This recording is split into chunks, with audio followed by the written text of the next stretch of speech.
Ме казнија 2 пати во државната институција каде сум вработен и нема каде да се жалам. Со ваква приказна во нашата телевизија се јави човек кој стравува за своето работно место.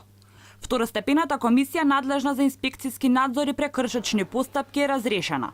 И сега тој нема каде да се пожали, за како што рече, неоснованоста на одлуката на неговиот претпоставен да биде казнет. Разбирливо, сакаше да остане анонимен, затоа и не откриваме државната институција каде што работи, ниту неговиот идентитет. Па јас веќе 7 години работам во едно од министерствата. Се беше окей до пред 2 години, сме никакви проблеми. Меѓутоа сега во последно време раководителот цело време наоѓа проблеми таму каде што ги нема. 2 пати до сега ме казнија за глупости, буквално. А најтрагично е што немам никаде да се обратам, никаде да се пожалам. Споменатата државна второстепена комисија покрива околу 70% од административците, но таа не постои. Незините членови се разрешени и тоа за време на владењето на новата гарнитура. Практично тоа значи дека во овој момент јавен службеник кој е казнет по било каква основа нема каде да се жали.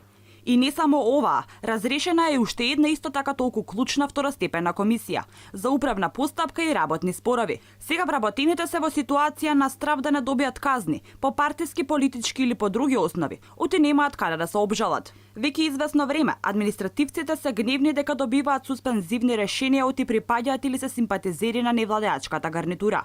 Суспензиите не може да ги оспорат, а решенијата за нив, според закон, може да траат и додека трае дисциплинската постапка, која пак може да се одолжува и до 5 години. За цело тоа време вработениот е под суспензија, а му е оневозможено правото да се жали. Дали е ова форма на притисок на власта врз административците во пресред на кампањата и референдумот?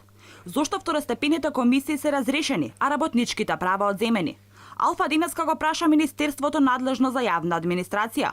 Иако комисиите се разрешени за време на оваа власти, не се формирани нови. Од Министерството одговорноста ја лоцираат во собранието. Практично сега не постоеле заради непоставување по случаите со години, велат од кабинетот на Манчевски. Вината била во блокадата на Собраниската комисија за избори и именувања, која води пратеникот Илија Димовски. На овој начин опозицијата директно врши притисок врз вработените во администрацијата и не им дозволува да ги остварат своите права. Ова не значи дека станува збор за притисок од владата, туку уште еден обид од опозицијата да ги оспорува и кочи реформите.